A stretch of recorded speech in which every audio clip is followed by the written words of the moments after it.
তাড়াতাড়ি ভিডিও করেও তবু কোনো শান্তি নেই আমার জীবনে একদম।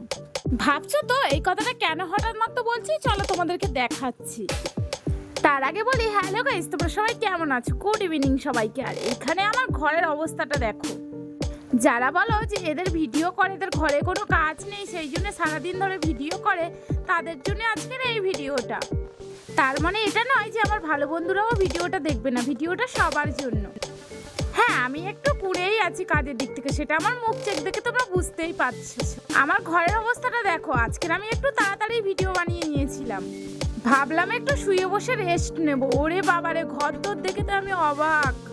তারপরে দেখলাম যে ঘরদোর না গুছালে একদম হবেই না, সেই জন্য একদম তাড়াহুড়ো করে কোমর বেঁধে সেটে শুটে একদম নেমে গেলাম ঘর গুছাতে। তোমাদের টিয়া সুন্দরী শুধু কথাই নয়, কাজে কেমন ক্ষমতা পান সেটা আজকে তোমাদেরকে দেখাবে। তার আগে বলবো, যারা আমার চ্যানেলে নতুন আছো অবশ্যই চ্যানেলটিকে সাবস্ক্রাইব করে আমার পরিবারে জয়েন্ট হয়ে যেও। আমার ঘর এত অগোছালো অপরিষ্কার হয়েছিল যে আমি বাধ্য হয়ে পরিষ্কার করতে চলে এলাম। আমার কাজকর্ম দেখলে তোমরা নিজেরাই রেগে যাবে আমার উপরে। আমার বাড়ির লোক আমাকে একদম সহ্য করতে পারে না, তার কারণ ওরা বলে আমি সারাদিন নাকি বানরের মতো লাফাতে থাকি, আর কোথায় কোন জিনিস রাখি সেটা আমি নিজেও মনে রাখতে পারি না। যদিও সেটা আমি জানি যে আমি এরকম, তবু ওদের বলাতে আমার এতটা খারাপ লাগে তোমাদের আমি কি বলবো। কথাই আছে না, কানা ঘোড়ার এক গুণ বাড়া। মানে সে যদি কালাও হয়, তুমি যদি দূর থেকে একটা কথা বলো সে কিন্তু ঠিক শুনতে পাবে, যদি তার বিষয়ে খারাপ কোনো কথা বলো। আর যদি ভালো কথা বলো সে কখনোই শুনতে পায় না, ঠিক আছে? এরকম আমার মধ্যেও একটু এত গুণ আছে। আমি যে কুঁড়ে সেটা আমি জানি, ঠিক আছে? আমি যে কুঁড়ে সেটা আমি মানি, কিন্তু আমার বাড়ির লোকে যদি বলে আমার কিন্তু সেটা সহ্য হয় না, তখন কিন্তু আমার প্রচন্ড রাগ হয়। আমি কুঁড়ে তো আমি কুঁড়ে, ওরা কেন বলবে? তোমরাই বলো তো, কুঁড়ে হওয়াটা কি ভাগ্যের দোষ না আমার দোষ? আমার যদি কাজ করতে না ভালো লাগে, আমার যদি শুধু ঘুম পায়, শুয়ে থাকতে ইচ্ছা করে, যদি দোষটা তাহলে কার? আমার? নিশ্চয়ই আমার। তোমরাও এটাই বলবে যে আমার। চলো মেনে নিলাম দোষটা আমার। তোমরা আবার কেউ কমেন্ট করে দিও না যে হ্যাঁ তোমারই সব দোষ। ওই যে আমি একটু আগেই বললাম আমি কুঁড়ে, ঠিক আছে, কিন্তু কেউ যদি বলে সেটা আমার ভালো লাগে না। সেরকমই সব আমার দোষ হলে কি হবে? তোমরা যদি বলো যে সবকিছু আমার দোষ, আমার কিন্তু সেটা একদমই ভালো লাগবে না। এই যে এত এত নতুন নতুন শাড়ি দেখছো, এগুলো কিন্তু আমি পরে সব ভিডিও বানিয়েছি। তোমরা যদি আমার চ্যানেলে নতুন না হয় থাকো তাহলে তোমরা নিশ্চয়ই জানো। তার থেকেও বড় কথা গাইস, আমি জানো তো এত অবসালো রোজ রোজ ভিডিও করি আর জিনিসপত্র ঘরে এসে ছড়িয়ে ছিটিয়ে চলে যাই। আমার মা বাড়ি থাকলে আমার ওরা প্রচন্ড রেগে যায়, জানি না কি কি গালাগাল দিয়ে দেয় আমাকে। তার কারণ আমি তো শুনতেই পাই না, শুধু দাঁত খিঁচুনি মুখ বেঁকানি এগুলোই দেখতে পাই। কারণ মা যখন গালাগালি দিতে দিতে যখন ঘর গোছায়, তখন আমি কানের মধ্যে হেডফোন ঢুকে নিয়ে হয় গান নাই ভিডিও দেখতে থাকি। চলো কি আর করা যাবে গাইস, মা তো এখন বাড়ি নেই, সবটা আমাকেই করতে হবে, তাই গুছাতে শুরু করে দিলাম।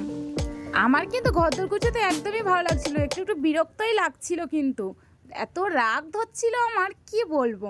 এবার ঠাংমা এসে আমার কানে ধরে বলছিল, ও মা থাকলে সুন্দর করে ঘর গুছায়, এবার কেমন লাগছে?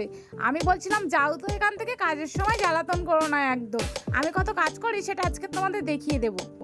গুলি গুলি গুলি, এই গুলিটা আমার এক্ষুনি জীবন নিয়ে নিচ্ছিল। বাপরে, আসলে বলে আমি তো ভয় পেয়ে গেছিলাম, তারপর দেখলাম যে এটা গুলি। তো যাই হোক, বাহিরে এখন আমি চলে এলাম আমাদের বাহিরের খাটটাকে ঠিক করতে। অ্যাকচুয়ালি আমার একটা বিচ্ছু ছানা আছে, সেটা তো তোমরা সবাই জানো। আর সাহেব এত বদমাস কখনো কোনো জিনিসপত্র ঠিক রাখে না। আমি তো বানর আছি সেটা তোমরা জানোই, আর তার থেকেও ডবল বানর রয়েছে আমাদের সাহেব।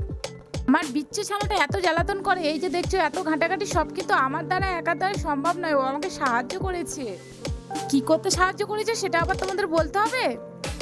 মানে ঘরদোর নোংরা করতে। তো যাই হোক, এত বলে আর লাভ নেই, সে গেছে এখন বাহিরে খেলা করতে। এই সুযোগে আমি ঘরদোরগুলো গুছিয়ে নিই। তারপর আমি এই পারের খাটটাতে এসে সুন্দর করে ঝেড়ে ঝেড়ে একদম গুছোতে শুরু করে দিলাম। মানুষ যে কি করে এত কাজ করে সেটা আমি বুঝি না বাপু। আমার তো শুধু খেতে শুতে আর ঘুমোতে দিলেই খুব ভালো লাগে। আর সাথে কিন্তু ফোনটা দিতে হবে, ফোন ছাড়া আমি কিন্তু এক মিনিট চলতে পারি না। খেতে দিতে শুতে ঘুমাতে আমার কিন্তু ফোন লাগে। সত্যি কথা বলতে, বাড়ি থাকলে আমাকে টুকটাক একটু কাজ করতেই হয়, বাইরে থাকলে তো কোনো চিন্তাই নেই। তারপর আমি এখানে সুন্দর করে ঝাঁটপাট দিচ্ছিলাম। আমার মা বলেন নামেই আমি বড় হয়েছি, আমার গায়ে কোনো শক্তি নেই, আমি নাকি ঢুসকি।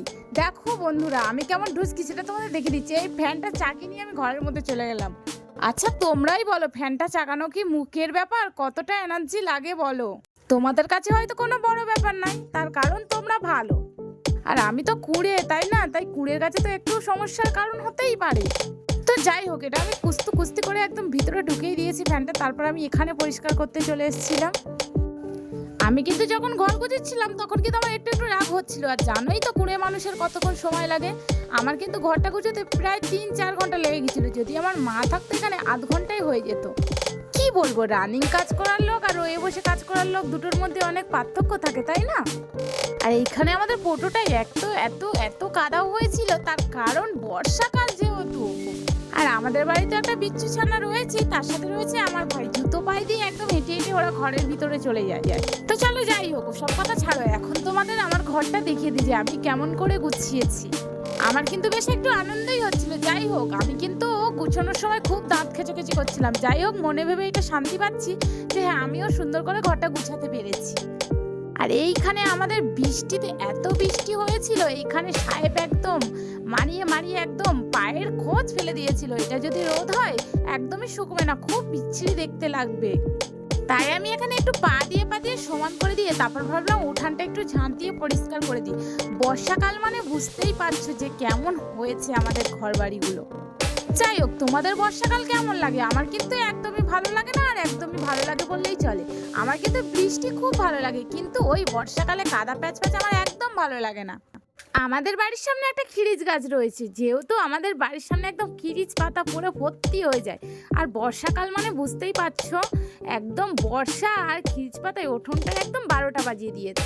আর এইখানে তারপরে আমি সব কাজকর্ম ছেড়ে নিয়ে চলে এসেছিলাম এখানে মাছ কাটতে। পুকুর থেকেই মাছগুলো ধরেছে। যেহেতু এখনো মাছ ধরা চলছে, তাই জন্য আমি একটু রান্না করবো বলে এই মাছগুলো কেটে নিচ্ছিলাম। সবাই কথা বলে গুণে লক্ষ্মী রূপে সরস্বতী। আমার মা বলে আমি নাকি রূপে অলক্ষ্মী আর গুণে অকর্মার ঢেকি। তোমরাই বলো, এত কাজ করার পরে এরকম কথা শুনলে কার না খারাপ লাগে? তো চলো, টাটা এন্ড টেক কেয়ার। সবাই ভালো থেকো আর সবার শরীরের যত্ন নিও। হবে পরের ভিডিও।